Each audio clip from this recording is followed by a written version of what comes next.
guys, how's everyone doing? I hope good. So I had posted a video the other day, and I posted on my personal Facebook page, like I'm going to do with this one. And I have a YouTube channel, and Whispers of the Wounded Soul is my Facebook page. So I mostly post on there, but I've been trying to share some things on my personal page for the ones who I know are out there who might need to hear these things, so that they can find me and say, oh, wow, I didn't realize. A lot of people are saying, I didn't realize you've been through all these things, or I didn't know you wrote a book. I didn't know you had a channel and you were doing all of this. So that's another reason I'm sharing. The more people that I can reach, the more people I can help. I spent 58 years beating myself up badly, and struggling and making poor choices and using, terrible coping mechanisms and everything because I didn't know any better. And there's times now in the past, months where I've even tried to tell other people, hey, I'm sorry if I did this or that. It wasn't me. And, I made these decisions, or someone will say to me, well, I wouldn't have done that. I would have done this. Great. Good for you. And seriously, good for you. Almost with an attitude, because some of the people sometimes who judge us or say things to us are the ones who never went through any of the things we went through. And it's not making excuses. Our body and our mind have rewired themselves to protect us. So anyone who's been through trauma from childhood, or even if you had a great childhood or a mediocre, however, but just grew up and maybe got into an abusive relationship or a job that tortured you. I mean, there's all kinds of things. Some friends and I have, and some family members have been in the military and have literally been through war. All of this rewires our brain and our nervous system. And once you learn that's the case, you can work on releasing things and on healing yourself. So for someone to think that you talking about these healing things that you have, or the fact that you are trying to heal, when I just went through my healing, I withdrew. I call it the hermit mode. I withdrew completely. I was still on Facebook here and there, and I was still doing things, but I pulled away, and I needed to, because I was filled up. I had pushed things down for so long. I had pretended I was okay for so long that I literally snapped. And again, some people say, thank me for sharing and putting my life out there. But if I didn't tell you the truth, the honest, raw truth of what I've been through, then I'm not going to help you any, because just someone saying, oh, I've been through some really bad trauma, and these are some ways that I've learned how to help myself, and I want to share it with you, that's great, and you'd probably still be appreciative. But me telling you what I've been through, and that's even in my book, is what's going to show you, hey, she's been through this or that and she's still here. Well, I'm not still here because I handled it well. I'm still here because something kept me going. Some little whisper, some little something in the back of my head, no matter what I've been through, kept telling me, keep going, there's more, keep going, there's more, there's better. Well, there's more. It was more and more and more trauma and drama. Had I known some of these things, I might not have gone. Now, my book is thin. I'm working on a full memoir, and I've had a few people say they're waiting for it because they really enjoyed this and they'd like to know more. I put my life, everything that I've been through practically, and I've also left a lot out, not because I wanted to.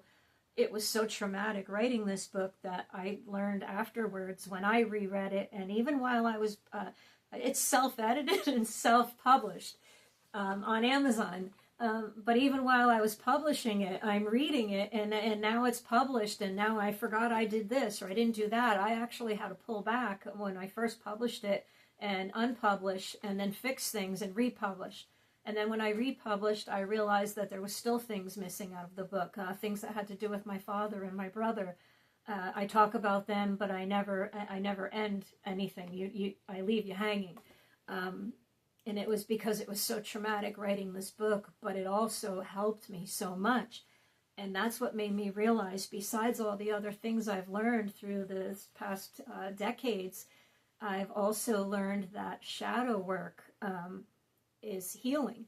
And I didn't even know what it was or what it meant years ago. But shadow work is, you can buy a shadow work book, and I actually wrote a companion book to this, which is a shadow work book. It brings up different traumas that I went through the years of my life, but doesn't talk about me at all. It just brings up certain types of traumas or things that people go through, and then it asks you how did it make you feel?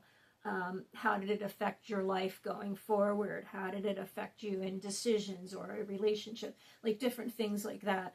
And what that does is when you're writing things out and pulling them out, that's what helps you release them. And then I have those of you that have said, well, I thought I released it, but why does it keep coming back?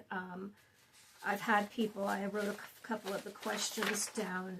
I had people say, what, if I thought I let it go, why does it keep coming back? And why can't I just release it?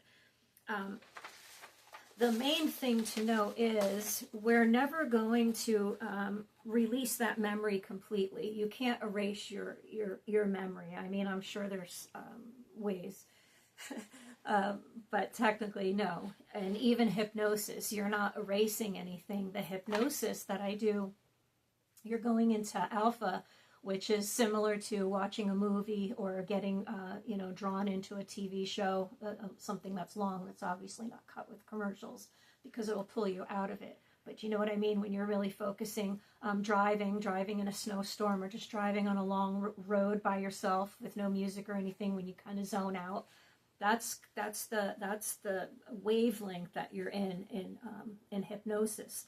And then what I've been really studying, and I'm waiting to get certified, not that I need the certification, but is neuro-linguistic programming, NLP, and that's using the hypnosis, and I've talked about it with an anchor.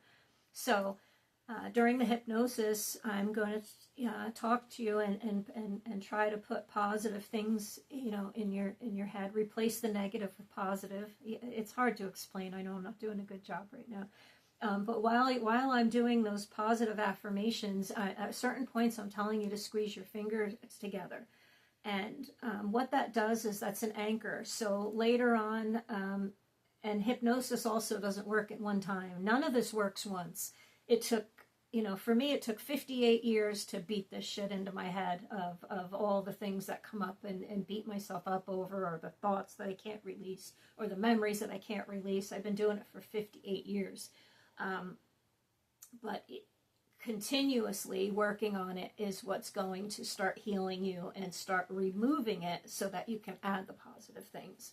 But anyway, so then say you go, you're out doing something, and something that would normally trigger you happens. When you squeeze your fingers together, you're alerting that part of your brain that you're safe, and it's going to bring you back to a couple of those affirmations, or at least one thing that you focus on. I'm safe, even if it's just that. When you squeeze your fingers together and close your eyes for a second, you're going to remember you're safe.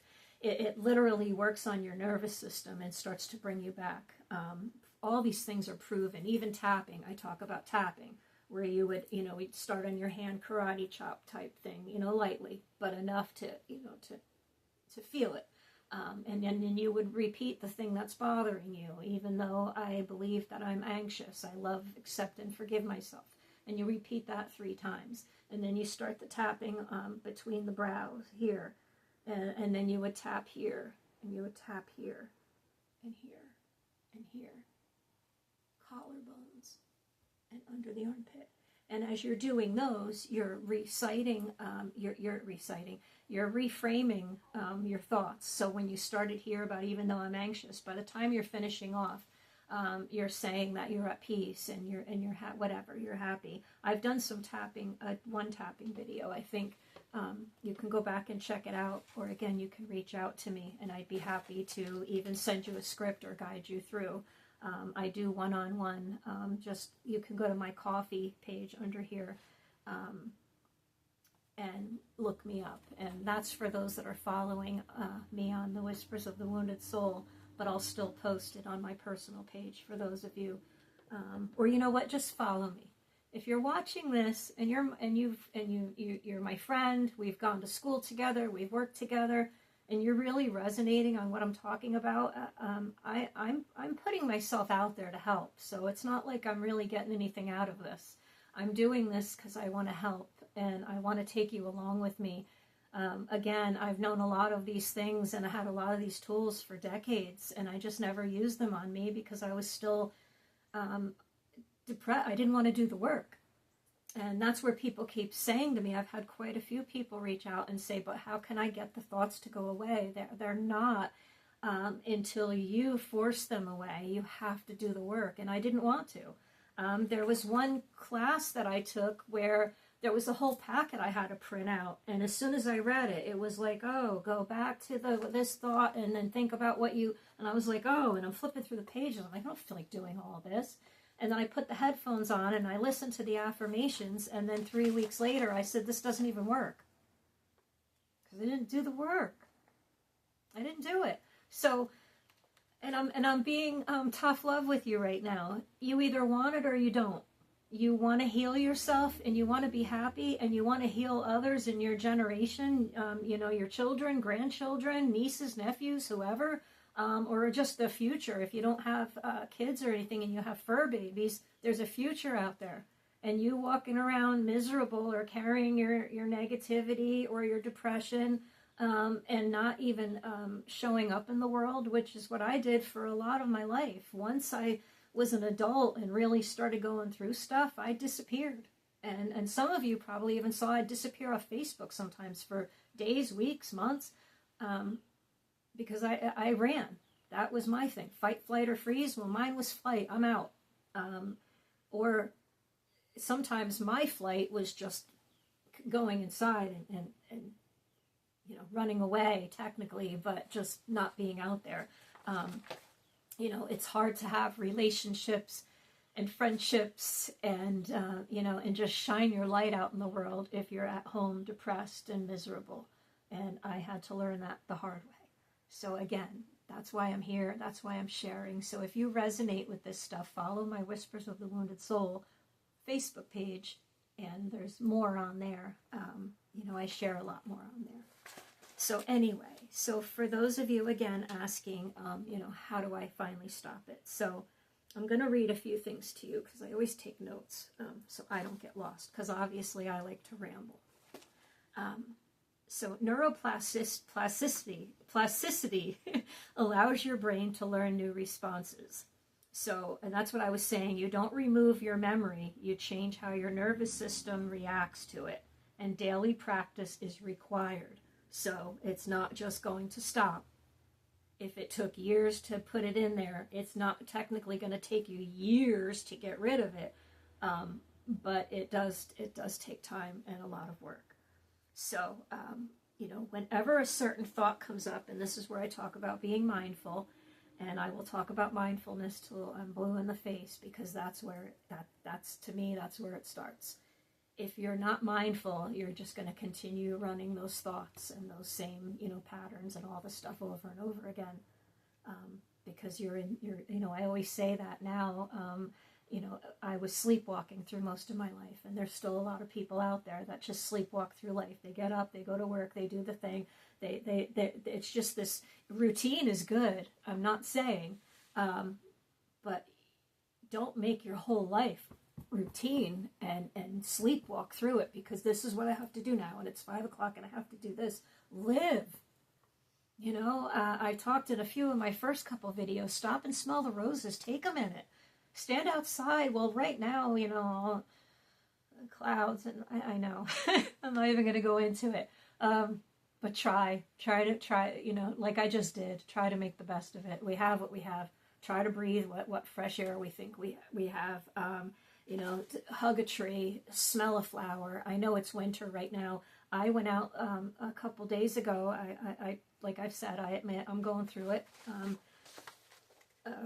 And I went outside and I grabbed handful of snow, and I was just kind of holding the snow and just rolling it between my hands. And then I thanked God for the snow.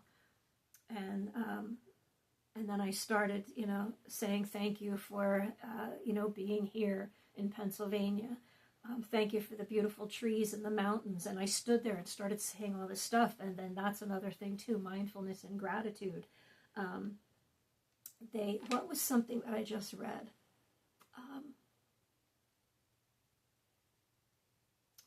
It was something about maybe going to sleep and waking up. Yeah, it's something like that. Either going to sleep or dying or something and coming back regardless, and only having what you were. I think that's what it was. Going to sleep and waking up the next day, and you only have what you were thankful for yesterday. Yeah. So that is, I'm pretty sure that's what it was, and that hits, because that just hit me as I was saying it. What if you went to sleep and woke up the next morning and you only had what you were thankful for yesterday? Most of us would have nothing, right? Nothing. How many of us, and I did, that's why I'm saying I'm not beating anyone up. I'm not saying I'm better. I'm learning too and healing. That's why I'm taking you. But for years I don't have this and I don't have that and that's all I did. So what I did, and I'm going to read that part to you because our brain responds to that. All I did was bring more negativity. I was grateful and thankful for things, of course, my family and, but did I actually say it every day?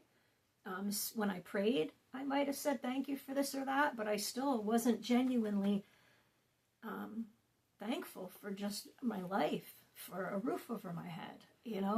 There's a lot of things to be thankful for. And I'm not saying every night before you go to bed, you have to name every single object in your house. You know what I'm getting at.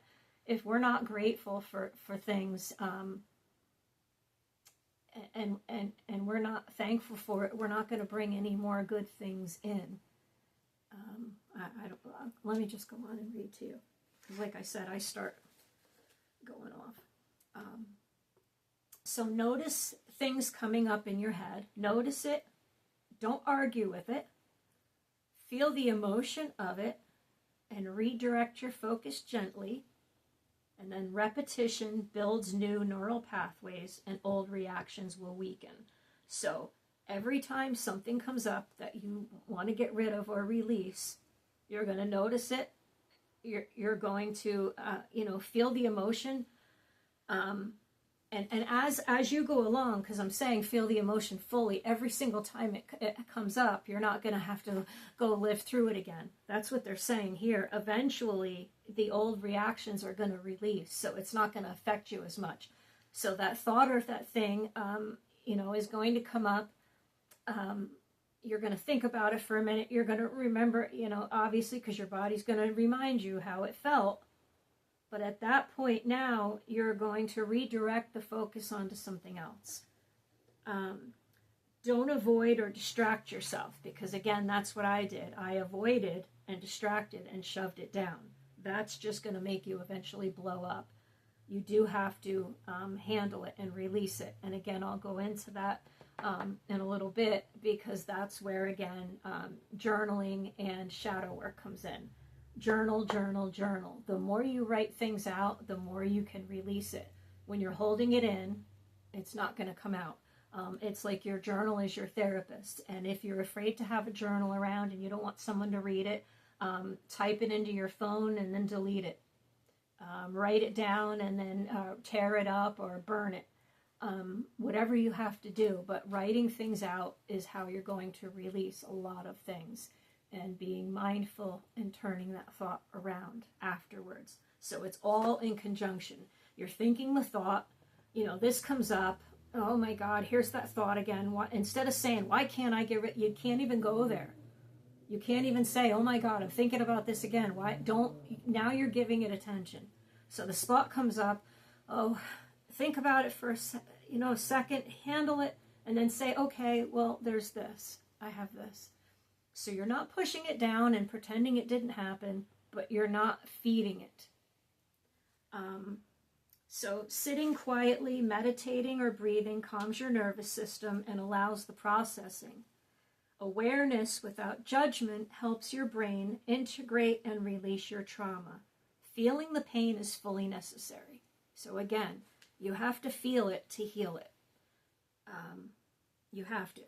And I didn't know that. And like I said, when I had my breakdown and I was writing the book, obviously I'm feeling everything. I'm feeling that pain at that moment as I'm writing this. And when I got finished writing this book and dealing with other things and doing my shadow work, I felt a huge release. I was diagnosed years ago with fibromyalgia, and I've been fighting it, eating healthier and cutting out processed foods and toxins and all of that stuff. But there was just something that was still, it was that, because I still feel a lot of heaviness and stuff in my shoulders. But I have 58 years of trauma and things that that happened as an adult that, again, because I didn't have the right tools, it was destroying me. So I'm trying to heal from all of that. But yeah, you literally can feel the difference once you start releasing that stuff. So you can't just say, I accept it and move on. That's what I just said. Let yourself cry, journal, or sit with the emotion. And only after feeling it can you truly release it and allow the positive thought to come in. And again, when I say truly release it, it doesn't mean it's going to be gone. But the next time that thought comes up, that mindfulness is going to jump in and you're going to say, no. If you haven't fully released it yet, you might still feel that emotion a little bit strong. But again, you're gonna have that mindfulness now, because I just talked to you about it. If my 10-year-old grandson is learning to be mindful, we can do it too. Journaling is a huge tool, and why it works. So expressing and releasing emotions safely is one way to get rid of things. It activates the brain's emotional centers and helps you start learning how to calm. Even 5 minutes sitting by yourself can make intrusive thoughts less powerful. And journaling is not venting, it's co-creating with a new narrative. So again, like I said, when you're journaling, you're letting, you're saying, and I mentioned this to someone else, and actually I just thought about that. Someone asked me about it. They said, how can I do my own shadow work without buying a book or doing anything? And what about these thoughts that come up when I'm trying to meditate or to be silent or go to sleep at night? So I have my journal right here, right next to my bed. So, you get in bed and you're laying there, or maybe you want to do like one of those meditations that I talked about, or just sit quietly with yourself. And as soon as you sit down and close your eyes and you start to try to just focus on nothing, the first thing that comes to your head is obviously what's weighing heavy on you. So you're going to grab your journal and you're going to write that down. I can't seem to, release this thought. This keeps coming up when I close my eyes or try to go to sleep at night. I'm releasing it now. And then journal about it, how it hurt you. That's what shadow work is. Not just, oh, this hurt me and I want to release it. This person said this to me today and it triggered something inside of me and now has this thought coming back up. I thought I released this thought. How did this thought reframe my thinking about these type of situations? Or how has this thought carried through to my adult life? Maybe something that happened when you were younger. I mean, you know what I'm saying. The whens, the whys, the hows. How did that thought carry you through? What did it do? How did it make you feel? It made me feel this. It made me want to do this. You're releasing it there. And then, like I said, now you're going to be mindful over it. So when that thought comes up again, whatever lesson you can learn, that's what I have here too. Turning wounds into wisdom and learning and healing from your trauma. So again, when you're doing the shadow work, while you're writing all these out, you're going to learn from it. You're going to figure out, wow, there's a lesson here, or there's a pattern here that I needed to be aware of. And every time I do this, I end up here. Or every time I think about this, I end up making this decision or end up back here. And that's where, like right now, where I'm at in my life, I'm realizing that now, oh my God, all those decisions that I made, why would I do it? Even now I can say it to myself, like other people, why would you do that for? Then it was all I knew. Now I even agree. Why the hell would I have done that? And that sounds like, people just look at you. But unless they lived in a trauma-filled brain, they're not going to get it. And no matter how many times you try to explain it to them, they're not going to get it. They're not. Some people might have empathy and really try to understand, and that's amazing. If you could find someone to really, really have that. But most people, it's hard, and it's not their fault. If they've never experienced childhood trauma, psychological or physical, if they've had good relationships, some people have. There's some people out there that, bad things still happen to. And like I said on Facebook, it might look like the world is their oyster or whatever that saying is. But deep down, behind the scenes, there's still stuff going on. But there's a lot of people that wouldn't begin to process things the way we did. They never make those decisions. And that makes us more depressed and carrying around more guilt, or shame. I walked around my whole life with guilt, shame, and a lot of it was me. I would immediately start beating myself up before anyone could say anything to me. I did it all. And I laugh, and I always think of the 8 Mile movie with Eminem when he does the battle rap at the end. And if you haven't seen the movie, I don't know when it is, maybe towards the end, but they're doing a battle rap and they're dissing each other, saying shit about each other. And before the person could put him down and say anything, he went on about, my mom's this or that, and I live in a trailer, and this or that happened to me, and that, so what? That's where I'm at now, where no matter what you can say to me or think, it's not going to affect me anymore. Where just months ago it did. So that's why I said this is new for me too. I'm just learning and I'm healing. And I still struggle. Things still hit me, and all of a sudden I'm laying in bed and I'm like, oh, and I don't. And then I'm like, hello, that part that I'm telling you about, that mindfulness wake. Well, what are you doing? How is anything stop? You literally have to tell yourself to stop, be in charge of yourself, be the adult of your mind, and say, listen, knock it off. This is over.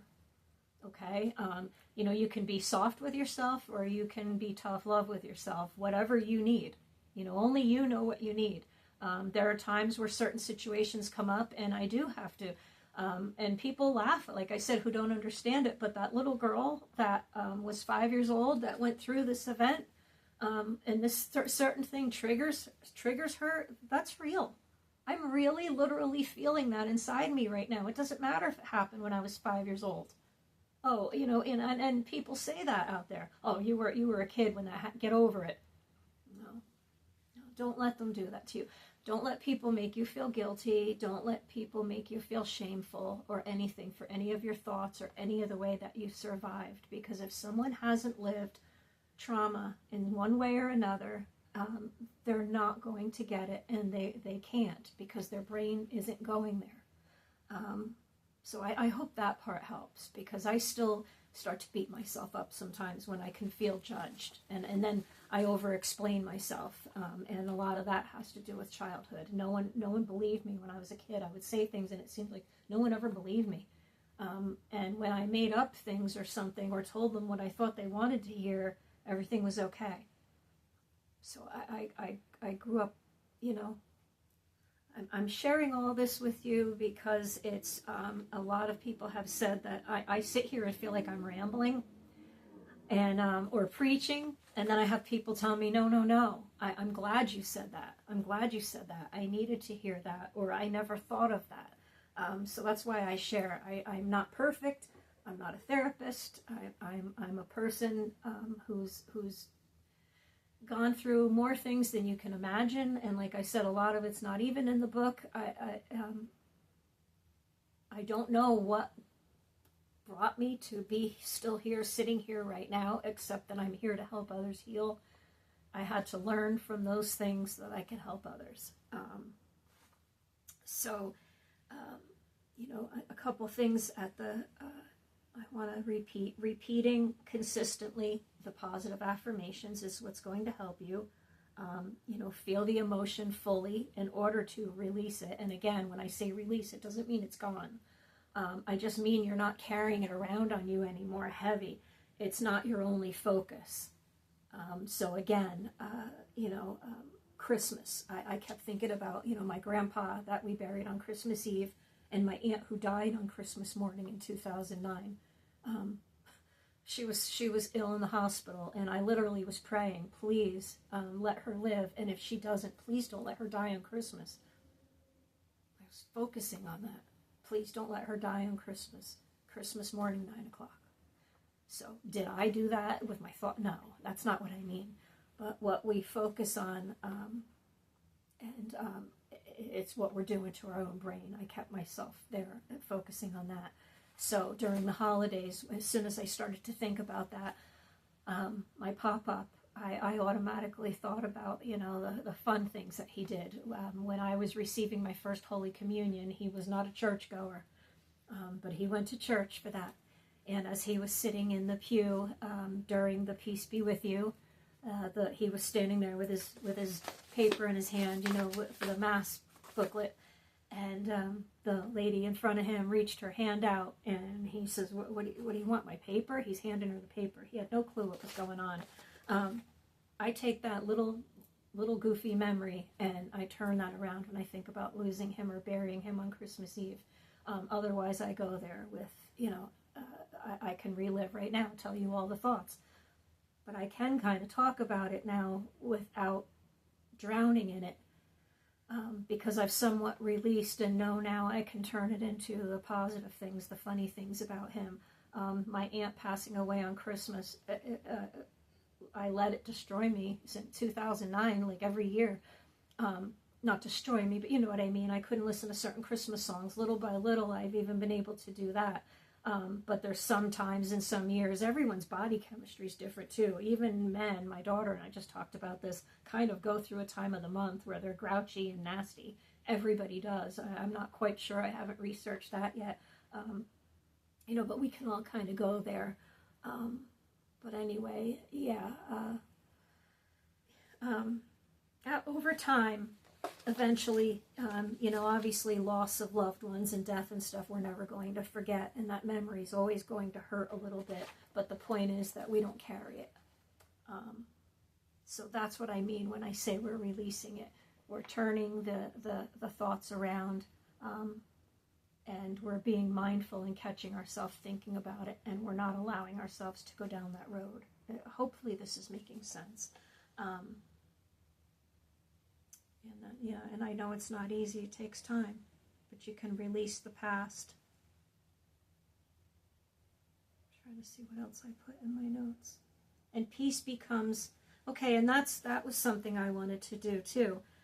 You have a choice, like I said, you do the work to retrain your brain, or you continue, carrying what doesn't serve you.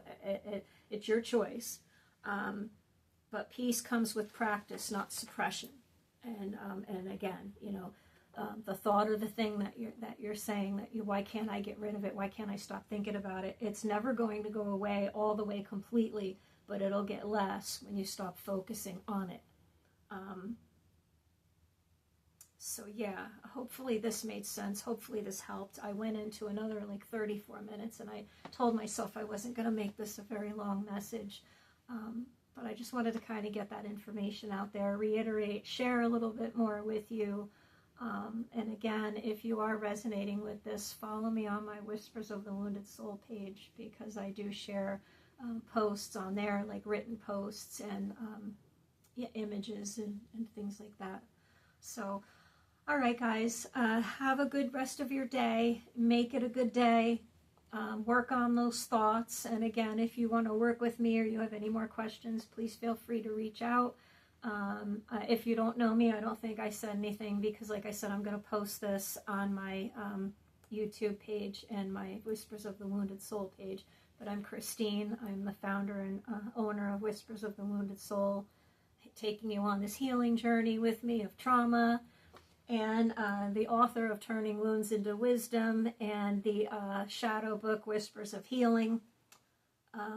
So yeah, just make it a good day. Try to turn the positive things on and try to shove the negative things not down, but I shouldn't have just said that. I don't know. I need to just stop talking.